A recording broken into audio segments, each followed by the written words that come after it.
hanya baru sedikit, mudah-mudahan tidak mengurangi semangat kita untuk mengikuti jalannya simposium hari kedua ini. Nah, sebenarnya ada 7 pembicara yang akan menyampaikan materi terkait dengan adaptasi, kemudian human actor, kemudian kebijakan tata ruang, dan satu lagi adalah ketahanan warga. Nah, saya tidak tahu apakah kemudian nanti yang hadir siapa duluan, harusnya begitu saja ya, supaya kita tidak saling menunggu begitu ya. Harapannya juga itu lebih efektif, lebih efektif acaranya begitu. Nah, yang pertama adalah Pak. Jadi saya mau menyampaikan, apakah boleh saya buat ini paralel begitu? Mau satu-satu terus saya jawab, ataukah kemudian 3 baru saya jawab? Nah, ada yang mencatatkan? Iya, nggak apa-apa. Jadi kan juga peserta gitu loh, supaya satu tanya pesertanya belum datang. Jadi mendingan 3 sekaligus pemapar, baru kita tanya jawab gitu ya. Bapak dan Ibu sepakat? Ya. Sepakat. Oke. Nah, yang pertama adalah Pak Puju Kosworo terkait dengan judulnya lah. Judulnya apa sih?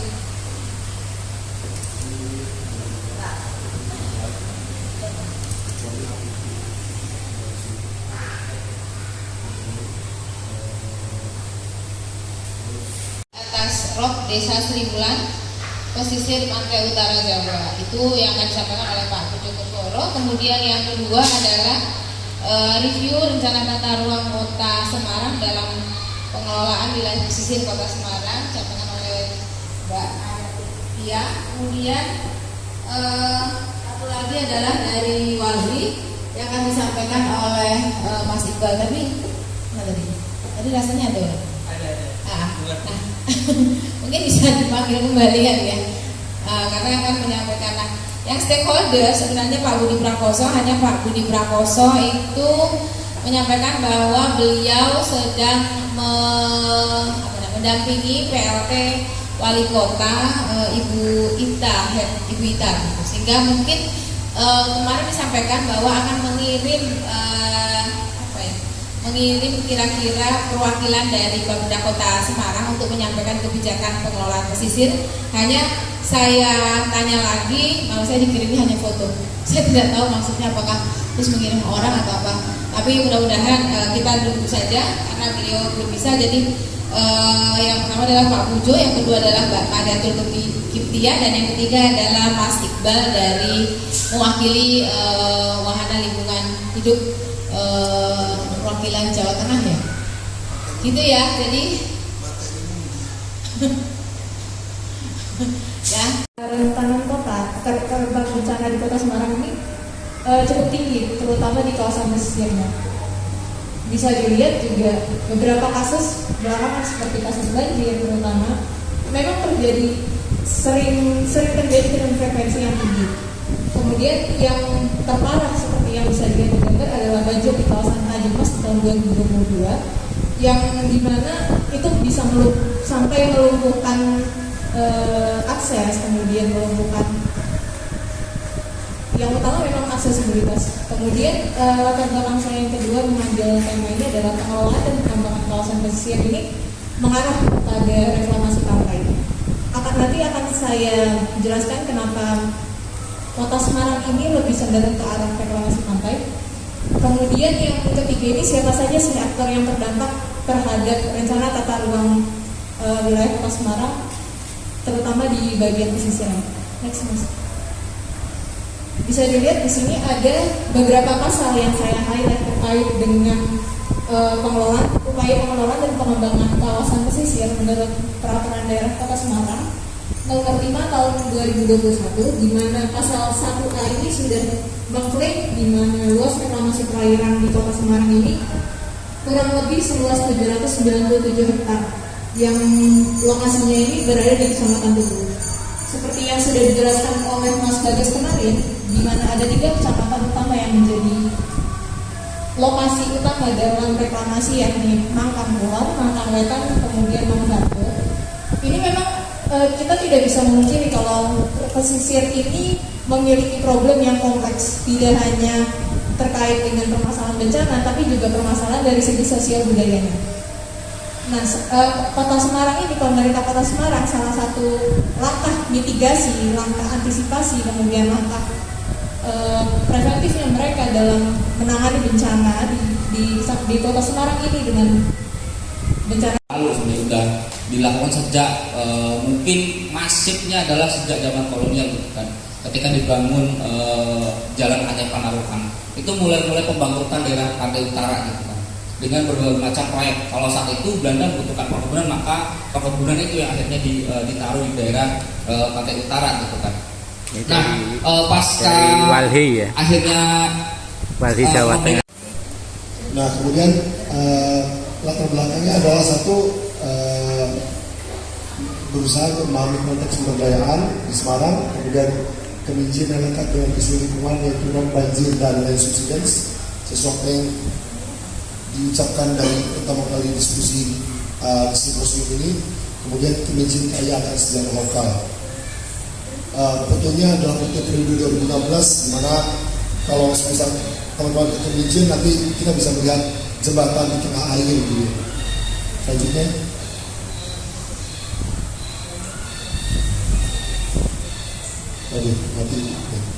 Oke.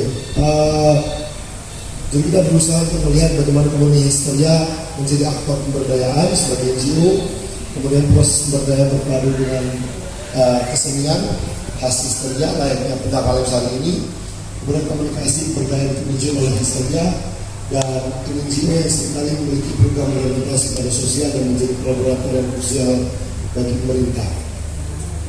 Selanjutnya. Nah, jadi kita agak teoritis sedikit berbicara tentang urusan masalah. Tesisnya itu berusaha untuk kemudian mencari bukan jawaban ya, mencari insight atau sedikit clue tentang jika topik utama yaitu bagaimana dinamika komunikasi organisasi Histeria yang adalah untuk penguatan visi pemberdayaan, kemudian bagaimana NGO Histeria memproses pemberdayaan Indonesia, dan bagaimana upaya keberlanjutan organisasi. Nah, kemudian latar belakangnya adalah satu berusaha untuk memahami konteks pemberdayaan di Semarang, kemudian keminjin yang lengkap dengan isu lingkungan yaitu non banjir dan land subsidence, sesuatu yang diucapkan dari pertama kali diskusi di simposium ini. Kemudian keminjin kaya akan sejarah lokal. Fotonya adalah foto periode 2016, di mana kalau misal teman-teman ke keminjin nanti kita bisa melihat jembatan di tengah air gitu. Selanjutnya.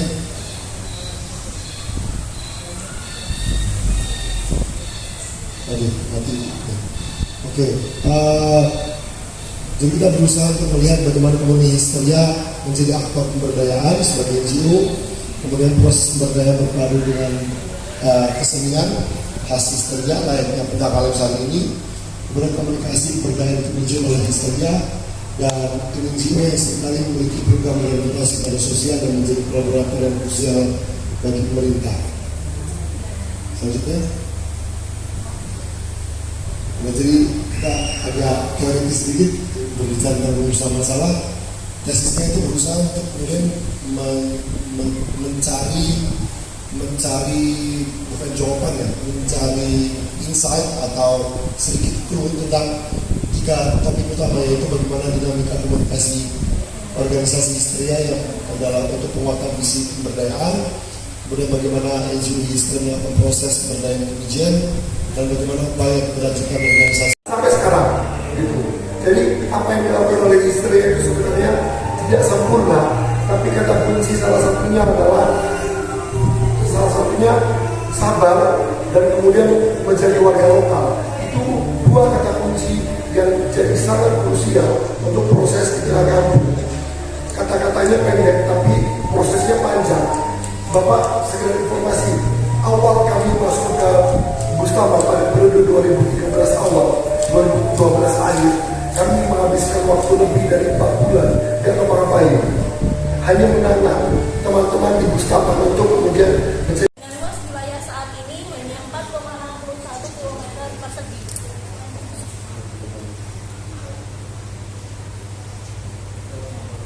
Timbul Seloko pada tahun 1960-an, sebagian besar wilayah Timbul Seloko masih berupa lahan pertanian yang menjadi sumber penghidupan dominan warga. Kemudian pada tahun 1970-an hingga 1990-an, Dukuh Timbul Seloko mulai menjadi area tambang. Hingga awal tahun 2000-an, hingga saat ini, rob mulai masuk ke permukiman Dukuh Timbul Seloko.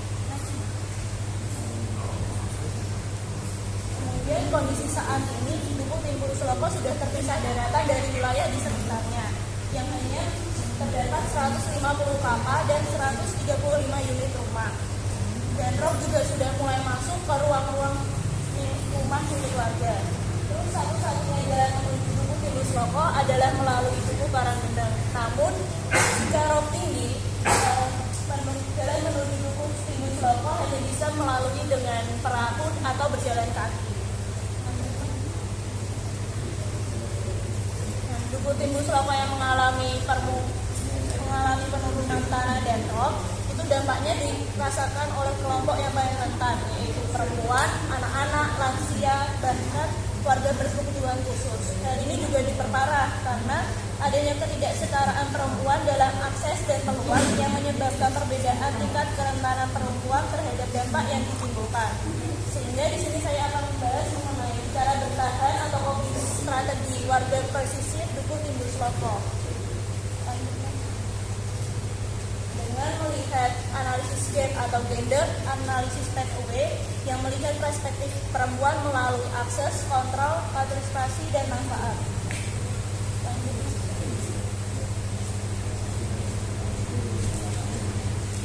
Adanya pembangunan yang kapitalistik seperti pembangunan pelabuhan di Semarang mulai tahun 1995 hingga sekarang, dan pelabuhan Taunan-Lulaku mulai tahun 2021 menyebabkan wilayah pesisir selalu mengalami rob, sehingga sawah dan kebun hilang perlahan dan menyebabkan sumber pencarian warga lenyap, sehingga warga berganti pekerjaan menjadi buruh pabrik, pedagang, nelayan, atau petambak. Rumah dan fasilitas juga terendam, yang menyebabkan hak atas hunian layak hilang karena warga kesulitan memenuhi kebutuhan air bersih dan harus terus geledak rumah. Terus air laut juga sudah masuk ke permukiman, bahkan sudah masuk ke rumah warga yang sudah tenggelam, yang menyebabkan hidup warga semakin terancam. Namun warga Dukuh Timbul Seloko lebih memilih bertahan dengan kondisi yang ada. Adaptasi yang dilakukan warga Dukuh Timbul Seloko meliputi adaptasi fisik, adaptasi sosial, dan adaptasi ekonomi. Adaptasi fisik, warga kesulitan mendapatkan fasilitas kesehatan dan pendidikan, serta juga kesulitan dalam pemenuhan kebutuhan air bersih. Saat ini warga menggunakan air dari tangki mas dengan iuran 2.500 per meter persegi, dan ada juga warga yang menggunakan air hujan untuk kebutuhan cuci, mandi, dan kapus. Ada juga warga yang membeli air kemasan dan air isi ulang. Namun jika saat rob tinggi, perempuan juga antisipasi dengan mengunggah barang ke tempat yang lebih tinggi dan juga membersihkan rumah yang terkena rob, sehingga rob tidak akan merusak barang yang dimiliki oleh warga. Motor milik Dukuh Timbul Seloko juga dititipkan di Dukuh Karanggendang. Namun saat ini rob terus naik, maka warga harus terus menggeledah rumah mereka, dan perempuan berperan dalam mengkontrol penentuan geledah rumah itu karena disesuaikan dalam kondisi ekonomi rumah tangga mereka.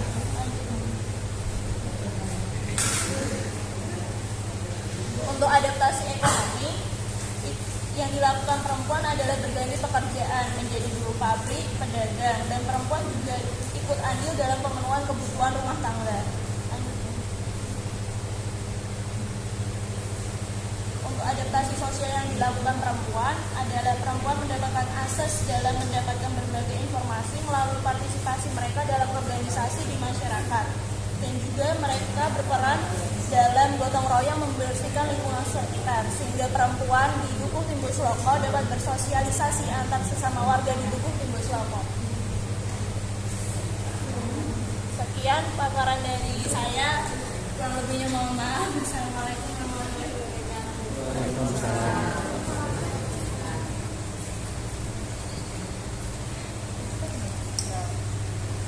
kasih atas presentasi yang telah disampaikan, cukup menarik terkait dengan strategi bertahan masyarakat di Timbul Slovo, terutama untuk yang sisi perempuannya. Dari sisi perempuannya, karena memang selama ini kita mengenalnya perempuan ini dianggap sebagai kaum yang lemah. Kemudian timbullah sebuah gagasan yang kemudian dikemukakan oleh Syarifah terkait dengan adaptasi masyarakat untuk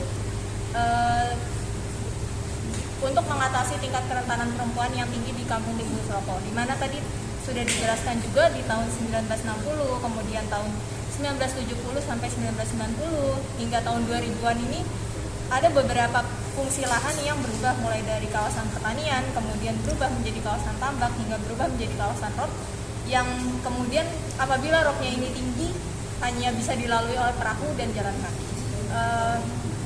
Kepada para peserta, apabila memiliki pertanyaan mungkin bisa diajukan atau ditampung dulu.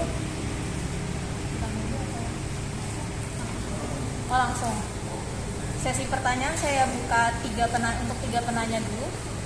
Ada yang ingin ditanya? Terima kasih atas kesempatannya kepada Dr. Alex. Ya, pada kesempatan kali ini saya akan mempresentasikan penelitian saya terkait strategi komunikasi forum masyarakat berpengalaman negara atau FMRN dalam mengadvokasi masalah pencemaran udara. Jadi yang kali ini latar penelitiannya di Jakarta Utara, di Cilincing.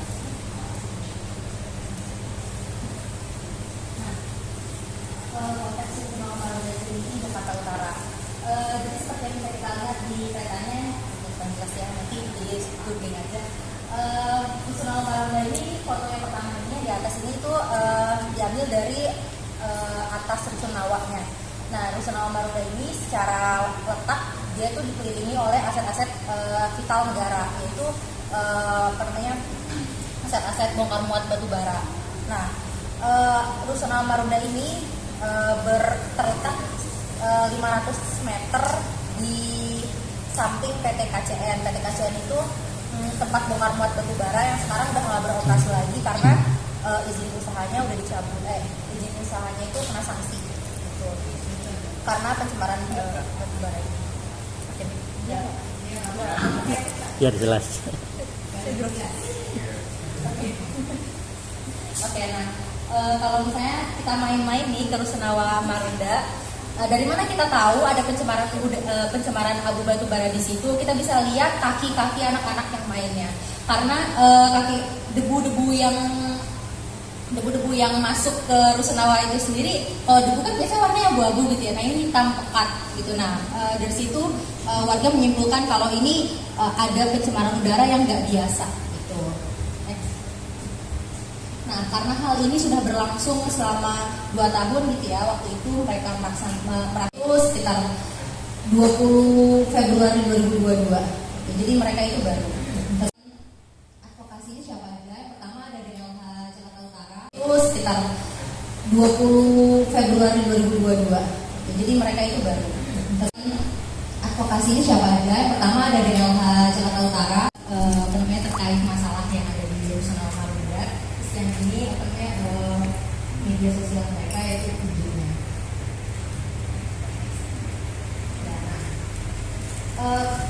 Ini menuju kesimpulannya ya. Advokasi yang dilakukan FMRN itu lebih terfokus pada isu gitu. Jadi strategi komunikasi mereka untuk advokasi yang mereka lakukan itu lebih terfokus pada isu gitu, yang memanfaatkan warga sebagai medium komunikasi gitu. Jadi karena isu yang sudah mereka yang mereka bawa, yang mereka advokasi itu dekat dengan kehidupan warga, dan warga juga sudah menyadari isu tersebut gitu. Jadi kalau misalnya kita main gitu ya ke Rusunawa Marunda terus ngajak mereka diskusi tentang polusi gitu, mereka udah sangat paham itu gitu. Oleh karena itu apa yang berasal dari hati akan sampai ke hati ya. Jadi mereka tuh benar-benar kayak kalau misalnya diajak diskusi gitu tentang tentang polusi batu bara gitu-gitu ya, karena udah benar-benar merasakan gitu ya. Jadi mereka advokasinya juga benar-benar dari hati gitu. Mereka menyuarakan kayak ini keseharian kita tuh terganggu karena polusi udara batu bara. Nah, Selain itu juga strategi komunikasi untuk advokasi yang dilakukan oleh FMRM bersama warga muda ini membangun hubungan organik antara kreativitas masyarakat dan komunikasi itu sendiri gitu. Jadi warga tuh ada aja caranya gitu ya untuk berjejaring gitu, membuka jejaring baru gitu, terus untuk membuat pemberitaan gitu untuk mengangkat masalah yang mereka hadapi gitu. Selain itu juga pemberitaan yang biasanya muncul ya dari media juga bentuknya itu story sih, lebih pada menggali story warga itu sendiri gitu. Jadi makanya kayak pemberitaannya juga terasa personal. Waktunya cukup panjang, saya hanya akan menyampaikan beberapa poin utama atau poin yang saya rasa penting untuk disorot. Jadi ini hanya gambaran umum dari perubahan sosial ekologis di pesisir barat Kota Semarang. Yang saya sebut sosial ekologis adalah perubahan lingkungan yang melibatkan perubahan manusianya juga. Jadi manusia dan lingkungannya tidak bisa dipisahkan. Kemudian ini beberapa referensi yang saya pakai untuk bikin presentasi hari ini. Oke, mungkin kurang jelas tapi kurang lebih pesisir barat yang saya maksud adalah 3 kelurahan di Kecamatan Tugu. Orang-orang sana biasanya menyebutnya 3M, ada Mangakulon, Mangkangwetan dan Mangunharjo. Itu 3 kelurahan yang paling barat dan langsung berbatasan dengan kabupaten. Yang ketiga dari satu sistem air buatan Belanda tahun dari segala persoalan lingkungan yang ada di 3 kelurahan tersebut. Jadi dulu kami memang merasakan aerob itu sudah seperti biasa. Ketika itu kita masih mempunyai akses, itu aerob kita anggap masih seperti biasa dan kita sama sekali tidak mempunyai akses. Maka ada mangrove nih, daerah perkampungan nelayan ya. Ini jalan sudah dipaving, keputus.